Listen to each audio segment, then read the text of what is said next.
Hey Last Looks crew. Now, if you're listening to this, I'm going to be bold and assume you are a freelancer. I assume that because anyone working as a hair and makeup artist in the TV and film world normally is. And guys, we've been through some tough times as a community in the last 3 years, a worldwide pandemic and strikes shutting down our industry. So I wanted to chat to makeup artist Tina Roesler Kerwin about money. Now, Tina is not a professional financial advisor, but she knows some stuff and speaks from experience as a freelancer that has worked in the industry for 98% of her adult working life. In this bonus episode, Tina and I want to remind you, and maybe just give you a little nudge needed, to set yourself up for success and hopefully avoid that increased stress level when something happens and stops you from working. Because I know no one wants to feel like that. My name is Jaime Leigh, a film hairstylist living in Long Beach, and this is the Last Looks podcast, a show where I catch up with hairstylists and makeup artists working in the film and television industries around the world. And today, Tina and I are chatting all things money. Let's go. And now, our feature presentation. Pictures up. Last looks. Rolling. And action. Welcome back to the Last Looks podcast, Tina. Thank you. Now, I wanted to chat to you about money because I know you're pretty clued up on financial do's and don'ts, and we have been chatting about how freelancers can avoid financial crisis working in such an unstable industry. I mean, just in the last few years, we've had a pandemic and a strike. Both events shut our industry down for really decent chunks of time. So let's get into what people can do to help avoid money troubles when it happens again, because we both know it will happen again at some point. Let's hope the pandemic doesn't happen again, but it strikes. Shit happens. So yeah, I mean, shall we talk quickly about what a freelancer is and maybe remind people that in this industry they are freelance? Well, and that's one thing that some people don't always recognize, but a freelancer, the textbook definition of freelancer is somebody who works for different companies, not permanently employed by one company, and they're hired to complete a specific task or project. And that's everybody. That's everybody, union or non-union. And the thing, like you were saying before, you know, hard times will come in some form or another. And what we want to be ready for is whenever that comes. In finance, you hope for the best and you plan for the worst. And so if we all, you know, somehow get lucky for a few years, great, then you're going to get ahead. But the goal is to try and stay ahead with a plan as opposed to getting lost in, you know, whatever comes your way. And we're not professionals. Neither one of us are professionals. We've just done this. We've lived this. We've survived all these ups and downs, at least so far. So we're giving advice as a person who's been through it, not as a, you know, financial professional. You'll get the best advice from people who are professionals. And I'm going to say this 12 times. If you're looking for professionals, always find a fiduciary. A fiduciary. It's a person who's going to not sell you something. They're going to help you with what helps you, not helps them financially. Right. And if they're not a fiduciary, they can sell you stuff that, you know, just happens to be something they can make money off of. So it's an important word when you're looking for financial help. So I know, and it's a word that, you know, makes me giggle every time I hear it. I know, and I don't know why. I think it's because it's got the word douche in it. Well, don't be a douche. Don't get a fiduciary. Exactly. There you go. That is a slogan for this episode. So yeah, we are not professional financial advisors, and we just want you to start thinking about it if you're not already, and maybe start putting some things into action if you aren't already. Exactly. So let's start with budgeting. And I mean, how many times have you asked yourself, where did my money go? Yeah. And I think every time everybody does their taxes, that's about the first thing that comes up is where did my money go? Yeah. And that's the thing about creating a budget. And I know budgets sound scary and budgets sound boring and budgets sound, you know, hard and all that. But basically by sort of breaking down your spending and breaking it down into categories will make it easier, whether that's rent and mortgage or car note or groceries or utilities or whatever it is, and sort of having an understanding of what you spend. I mean, even daily, you can write down what you spend. If you did a daily tally for as short a time as 2 months and you wrote down absolutely everything that you spent, you'd be surprised, because you can spend money sometimes on a daily basis that you're not even sort of factoring in. But if you were, if you're stopping by Starbucks to get a coffee and you're spending, let's just make it easy math, $5 a day for a year, that's $1,825. So not to say you can't have your fancy coffee. It's just, if you can do $5 for Starbucks or whatever it is, then you can do the same for saving or retirement or planning for some event that you want to get to. So you can map out your money in a way that will help you understand and answer that question where it all went. And you don't have to do the budget thing forever. I mean, the tally forever. You're just going to do it until you get an understanding of where your money goes.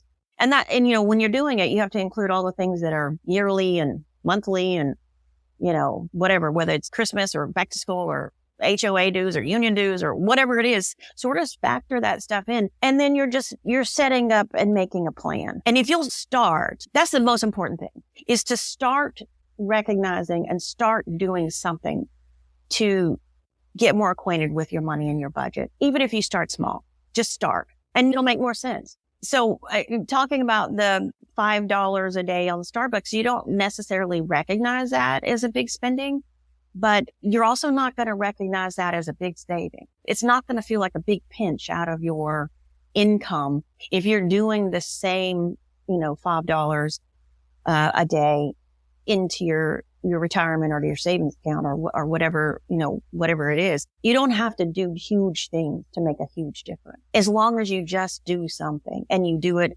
regular and you get in the habit of doing it and you do it every single paycheck, every single time, it'll make a difference. And you won't feel the pinch of the money that's going to your future until the future comes and it's not there. Yeah. And then it's more like a kick in the ass or a punch in the face. Not so much a pinch.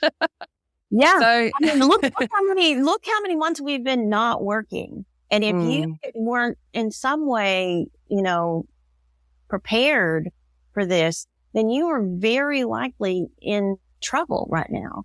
And that's really tough. That's really tough to think about. For whatever reason, work stops, that you're not prepared to take a hit for a little while. Because like we said before, something will always come and you just hope for the best and plan for the worst.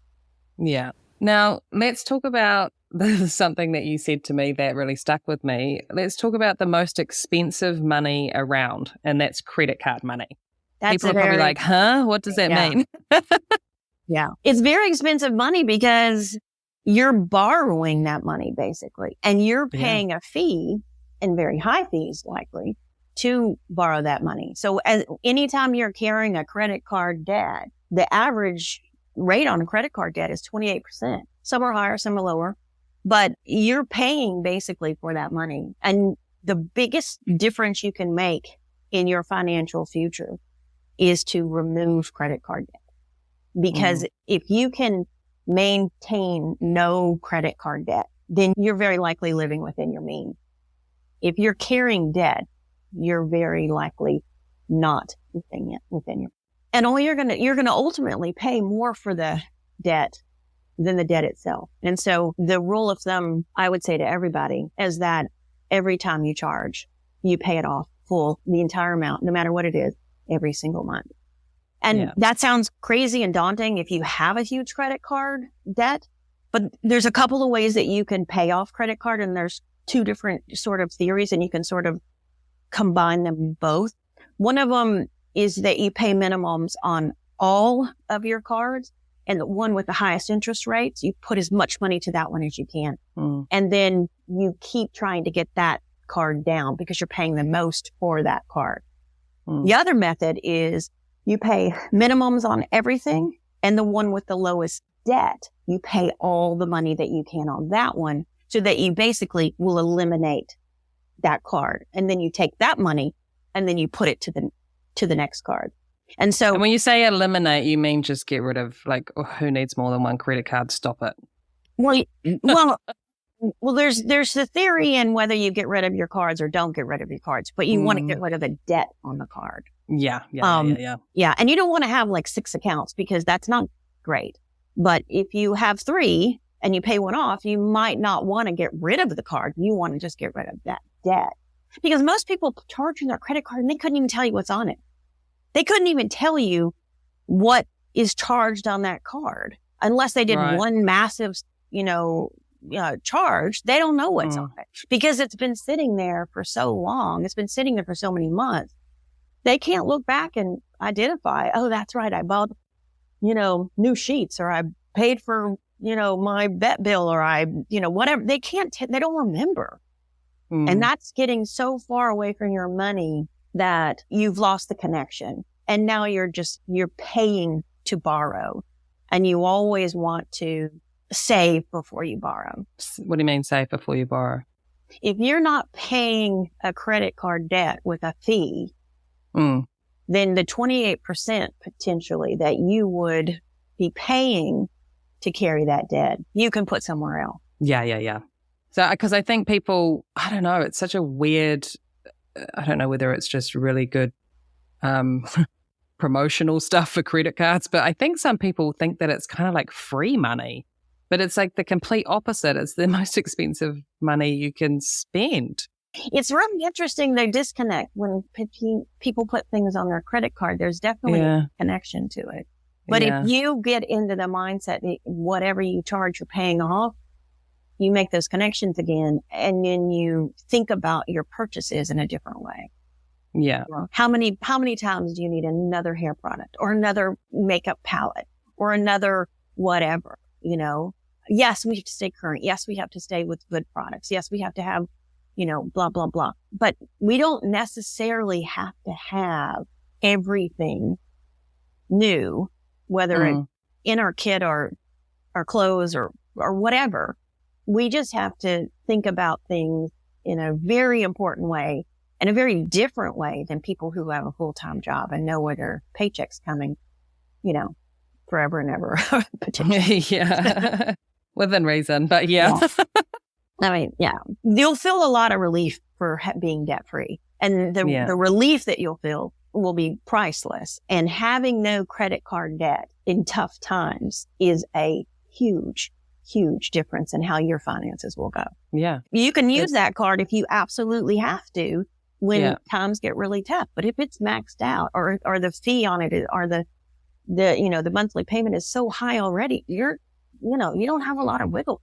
I mean, that's a really good way to think of it, I think, Tina, is somehow credit cards have just become like our normal way of spending, but it should really, and that's how I started when I first had a credit card, was like, that was my, like, some type of, I don't know, if the shit hit the fan big time, then that's when that credit card would get pulled out. Yeah. And that was the only reason that I used to have that. But now it just seems like people have got like 5 different credit cards, and that's just how they live. There's no problem with using your credit card, because you can get, air miles on your credit card. You can get benefits on your credit card. They make it very appealing. Yeah. You know why they make it very appealing? Because they're making money off of you. Oh, yeah. It's not for your benefit. 100%. They're going to throw in some perks here and there, but you're still paying for it one way or the other. And if you get into the mindset that you're going to pay it off at the end of the month, regardless of whether it's $500 or $5,000, if you get into the mindset you're going to pay it off, you're going to also get into the mindset to be more connected to what you're spending. And that's the biggest issue with finances across the board, is people have a disconnect to their finances. And once they sort of understand just a few basics and just connect in a few simple ways, then they'll spend their money differently. And it'll make a difference when times get tough. Yeah. So let's chat about the future and what we need to think about there, because I know personally I'm shit at it and I don't normally want to think about what happens when I retire and how I will live. I dread thinking about it. Not having children's even worse. It's like, oh my God, I'm going to be tortured by nurses in an old person's home. I better be able to afford a really fancy one. But I need to wake up and I need to start planning shit. I mean, I should have started that like 20 years ago. I mean, I'm like 44 and literally old enough to be a grandparent. So what is that about? But before I start tail spinning into an aging crisis, let's talk about savings and retirement. Well, the first thing I'm going to say is, regardless of how old you are or how young you are, start saving for retirement. Yeah. And I've said this before, every single paycheck, every single time, put something away. And it could be $10 or 10%. And you just put it somewhere for your savings and retirement. And, that amount can change and increase as you're able, but start something. And if you're going to do a retirement, then you can have, you need to have either a Roth IRA or a traditional IRA. And they're different. And without getting into too many weedsy things, the most important thing to recognize is that whether it's Social Security or your union retirement, those are just two legs of a three-legged stool. And your third leg for that stool, so that you have balance, is going to be your savings and retirement. Yeah. That's the only way you're going to make it through, the tough times as you need a nurse and all that stuff. Yeah. And that's very American based. And I'm sure each person, wherever they are in the world, has an idea of what they're looking at. Well, in the UK, it's national insurance contributions. In Australia, it's superannuation. Thank you. That's a hard one for me. And so every place is going to have a different terminology, but the bottom line is still the same. You need to save for retirement, and you need to have some kind of retirement plan. And the sooner that you start, the better, because if you start young, obviously even at 44, start. It doesn't matter. Yeah. But the thing about starting early, and the thing that's so important for young people to recognize, and this is the hardest people to reach sometimes, is that if you start early, one of the best benefits to starting early is something called compound interest. And basically, the money that you save earns interest, and then the interest in the money you save earns interest, and you just sort of keep going. And your money will make more on itself in the long term than someone who has a shorter period of time. But regardless of the age, just start, because if you're not doing that, then what are you going to do when you get older? So like I said, in the US, there's the Roth and there's the traditional IRA, and Roth is taxed in advance of the money going into the account, and the IRA is taxed after the money. Is it IRA or is it IRS? It's IRA. IRS is the Internal Revenue Service. IRA is Individual Retirement Account. Oh, okay, great. Yeah. So Roth and IRA. And there's benefits to both. Some people like that when you pull the money out of the Roth, there's no taxes on it. But the difference, some people like the traditional because when you do pull the money out traditionally, you're taxed based on the income you're making at the time. Right. And so your income generally will be lower so that the tax that you pay is lower, whereas the Roth you pay on the money that you're making at the time. So there's benefits and pluses, not to get too weedy. Right. So if you've already retired and there's fuck all money coming in, then you won't get taxed as much. Exactly. Right. And the thing about both of these accounts is that, whichever one works better for you, we're not talking about like huge, crazy, money. If you max out these accounts, if you're under 50, that's $6,500 a year. And you're like, oh my God, $6,500. How am I going to do that? Well, you do that by $125 a week. And if you're over 50, it's 75 because you don't have as much time to save. You can put more in. So that's 145 a week. So if you think about basically 125 or 145 a week, compare that to, your day rate or your kit or your Starbucks purchases or your, whatever, money that you can, connect it to weekly and see how you can, make that contribution make more sense to you by breaking it into smaller bites. And again, and if you're in the UK, it's stocks and shares, and Green Deal is another one, industrial plan. Australia's that's superannuation, which I don't know why that's so hard to say. That's kind of like, superannuation is kind of like a combination of it's like a hybrid of a Social Security and a 401k. And if you're in Canada, it's TFSA. So whatever it's called, it's still retirement and it's still savings and it still needs to be part of your regular weekly thought process. And you can set these accounts up automatically. They don't have to necessarily be you every single week transferring money. It can be, but it can be set up automatically. So you have automatic withdrawals that go into.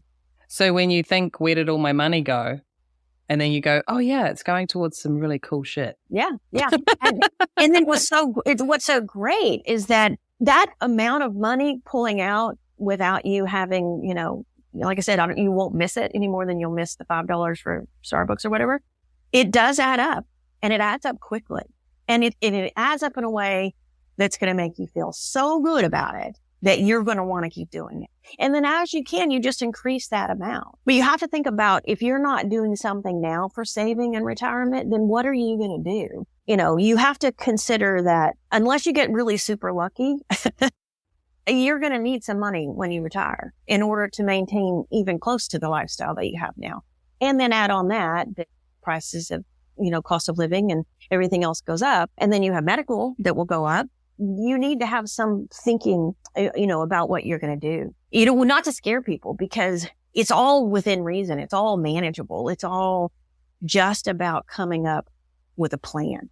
Yeah, absolutely. So I wanted to bring up something that I see often, and it both kind of confuses me and freaks me out. And that is seeing GoFundMe pages set up for artists that work in the same industry. They have either fallen ill with something or they've hurt themselves in some way and they need financial assistance. So in LA and in the union, and I thought we had medical coverage. It doesn't seem like that is enough. And I know in other countries it's different, but it just goes to show, even if you think you're covered and going to have enough money from whatever system you're in, it may not be the case.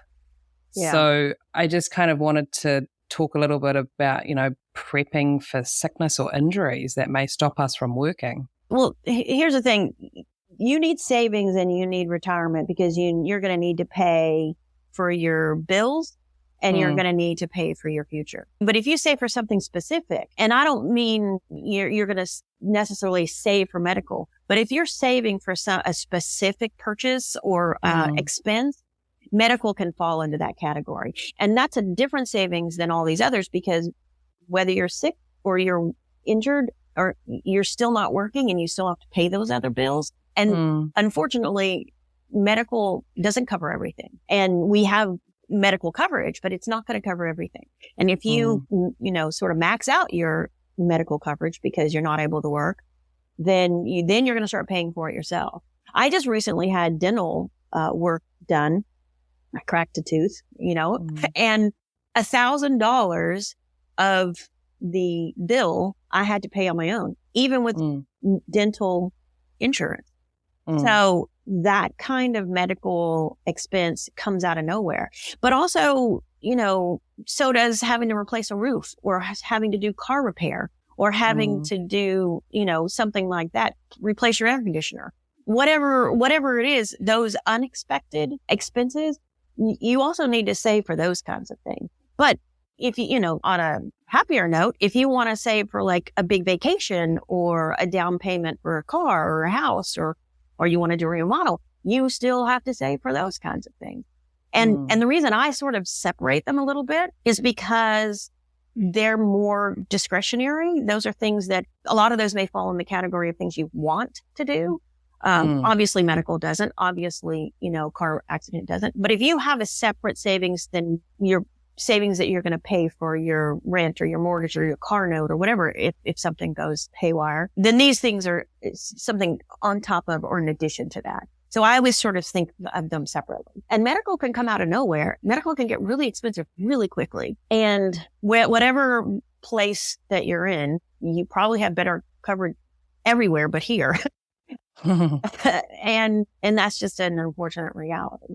And, there's a lot of ways to do savings. You can do regular savings at a bank, which doesn't give you a super high interest rate. You can do what they call a money market account, which these names and everything are kind of scary, but they're just a different kind of savings and it just has a better interest rate. There's high yield savings account, which are generally maybe an online bank. So there's a lot of different ways that you can do this. I mean, if you're saving for something specific, like a big family vacation, if you're talking airfare, hotel, car rental, restaurant, souvenirs, all of that can get really expensive really fast. 8, 10, 15,000. If you're going for a couple of weeks, that can get really expensive really fast. And even more so if you're putting it on your credit card, guys. Yes, absolutely. Because then you're paying on top of all of that. Whatever the percentage rate. But if you think about, I'm going to save for this big vacation or this rainy day, whatever that is, and you put aside, $150 a week or something like that, you can get home from a big vacation, even if you charged your entire vacation on your card. And as soon as the bill comes in, you can pay it all off. And because you put the money aside, you're not going to have to look at that vacation expense for months and years afterwards because you've already planned for it. Yeah. Oh, there's nothing worse than going on, doing something great and fun and awesome like that and then paying it off after the fact. Like saving for it before the fact, I think is so much more exciting than trying to pay it off after you've done it. You're like, 6 months later and you're still trying to pay off the holiday that you had. Sort of takes the charm out of that holiday. Sort of takes the charm out of that. And I mean, earlier this year in May, I did a big family thing and, I went to Texas and saw my family and it got expensive really fast, by the time you get the airfare in the car and the house, and it's food and it gets expensive really fast. But if you can plan on it and you can put money aside, and it doesn't have to be, $150 a week, but it certainly could be if you're trying to do it all in a year to save for it, but just put it away in whatever amount you can manage. And I guarantee you can manage more than you think you can. And what we're trying to establish is that just set some goals and work towards them. And you'll be so proud of yourself when you get there that you won't have this debt hanging over you. You'll look forward to the vacation more when you're not paying for it. Yeah. Later on. I think for me, I don't know, I just kind of maybe struck it lucky somehow, but a mixture of my upbringing, not having financial backup once I was in the workforce. Yeah. And then just the type of work I ended up in doing film work in New Zealand where it's, sometimes it's far and few between, that I just really got into a habit from an early age of saving and not the thought of, I hate being in debt. I hate owing money. Like it just makes me feel, I don't feel secure. I don't feel safe. And I just don't like it. I mean, the fact that I have a mortgage right now still stresses me the hell out. So that's the only money I owe is a mortgage. I mean, it's big, but it's very normal because that's what everyone pretty much does. Yeah. But that will and be my only debt. Like I just cannot do anything else. It stresses me out too much. And a mortgage is not bad debt though. And mortgage is what they don't consider a mortgage a bad debt. Because the flip side of that is if your house is paid off, then whatever the value of your house is, that's just money that's sitting there. Not, you're not able to access that money. So, it's not bad debt necessarily. That being said, just feels like a lot sometimes. Yeah. Well, especially when there's a work stoppage for whatever reason, especially when there's all of a sudden the money's going out and nothing's coming in. And so it's why you have to sort of set up these different little pockets for different things that you want to plan for, retirement savings and, a specific purchase or emergency fund or whatever you call it, Yeah. And you can, you can do this automatically. You can set it up with your bank or your credit union or your whatever financial establishment you use or even app that you use, that your money is pulled out regularly. Yeah. Years ago, during the pandemic, I did a financial thing for our union, and I interviewed a lot of people about their finances. And I had 2 different people that had very, very different approaches to their finances. One person put a few $100s, whatever they needed, into their checking account and put everything else into savings. And so they wrote all their checks and did all their bills from their checking account, and everything else went into savings. The other person put a little bit of money in savings and everything stayed in checking. And the 2 different scenarios was, maybe coincidence, but the one that had kept all the money in the checking and barely any money in savings was in much more financial difficulties because it looked like they had money and they spent like they had money because they were making money. They had nothing for when they didn't have. And the person who put everything in savings, when it came time to, when times got tough, they had lived within their means and they had the money in the savings. When you are that type of person, I think that does that, you consider once it's in savings that you can't touch that. Like, it's not spending money. It doesn't exist anymore in your brain. You're just like, that is over there. And you only look at what's in your checking as you say, like spending within your means. As a freelancer, if you're not living within your means, and by the way, a means that can be highly fluctuating throughout our career, then you can get yourself into trouble really quickly. If you're on a series or you're on a film and you're making a regular paycheck, you are making that regular paycheck for a limited amount of time. And you can't live off that money as if that money is coming in forever, because you'll get yourself in trouble really quickly. Yeah. One thing that I shock people with, and I tell them all the time, and this is hard for people to hear sometimes, is that you should look at every paycheck as 2 halves. Half is for now and half is for later. Right. And you sort of need to adjust to living off of half of your paycheck. And you may not have to do that forever. You may just need to do that until you get some financial goals reached, whether it's saving, whether it's retirement, whatever it is. You need to just, getting your credit card paid off or whatever.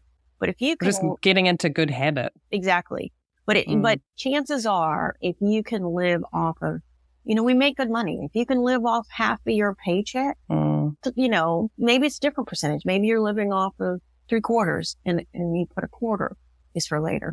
If you're living below your means, you're going to set yourself up for a better financial future. And that's something that's really hard for people to hear. We won't make the money that we make on a regular job forever. And so we need to just be prepared for when every day you work needs to pay for a day you don't, basically. So, I mean, people might be thinking like, this is a lot. Where do I even start? So where would you start? Like, what is a couple of things that they could immediately start doing, like, to get that ball rolling? Well, there's financial information in a million different forms right now and you can go online. There's a dozen apps out there. A really great one to start with is one called YNAB. It's You Need a Budget. So it's YNAB. YNAB is one that's it sort of just gives you a place to start, and it helps you put things in categories, and it helps you just sort of organize your information. And even if you don't go into that app, there's information you can gain from it. And there's a budgeting app called Mint, which is a great one. Quicken has one, PocketGuard. And those are budgeting or helping saving specifically? Both.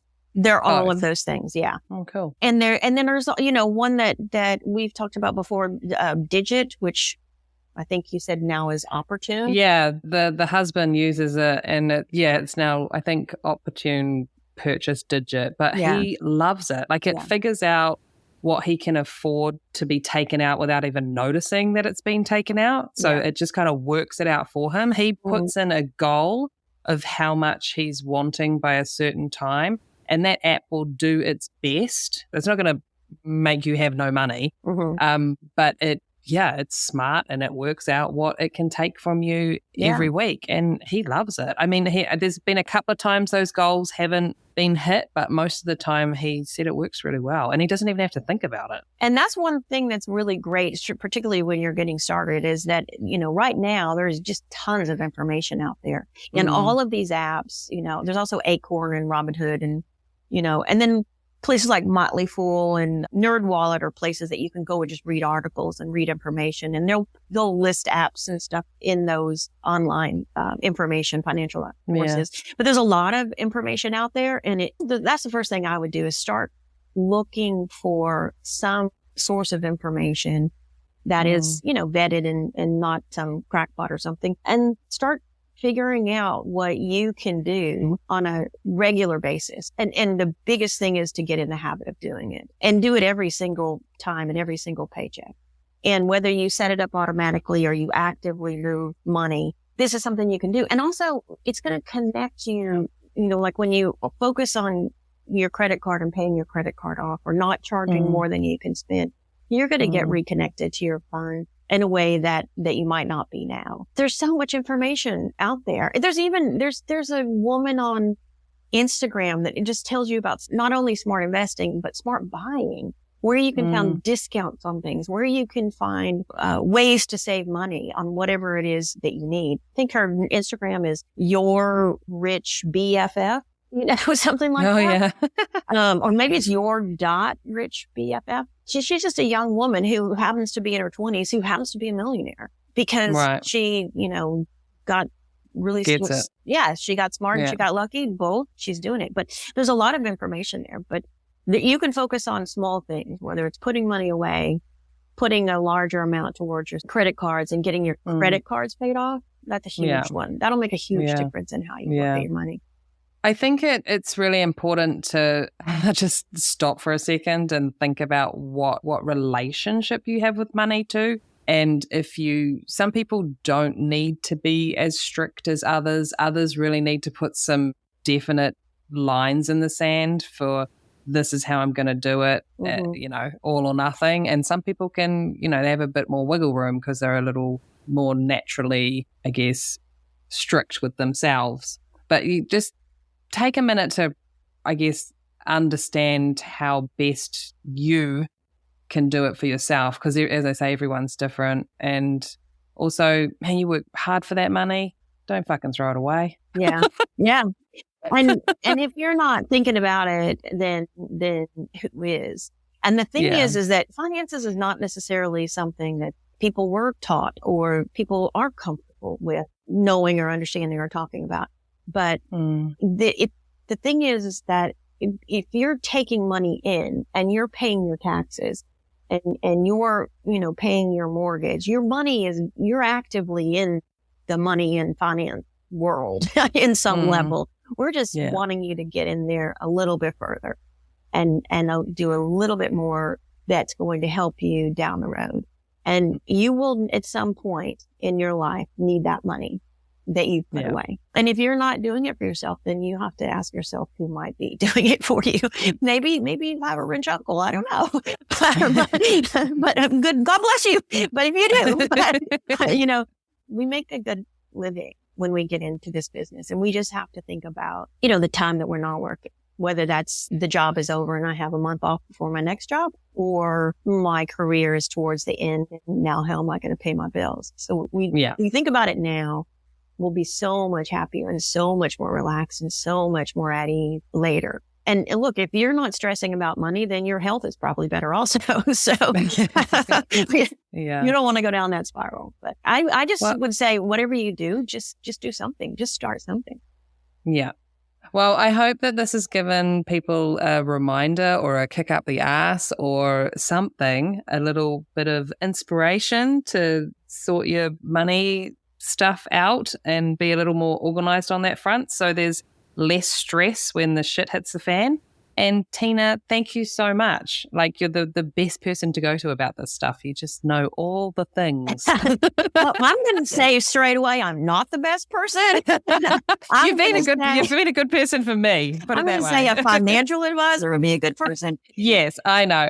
But I also don't want people to feel guilt, and I don't want to feel shame. I want them to feel empowered, because this is something that we can all do. We can all do this. It's just approach it and organize it like a tough job that's coming up. And you're just going to sit down and you're going to do the research and you're going to figure it out and you're going to get through it, just like we do with everything. Yeah, like your continuity breakdown, guys. Just got to do a financial one. All you got to do, like everything else, is just break it down to the small, manageable, bite-sized pieces, and you'll be fine. Awesome. I love it. Thanks, Tina. Thanks, Jamie Leigh. Bye.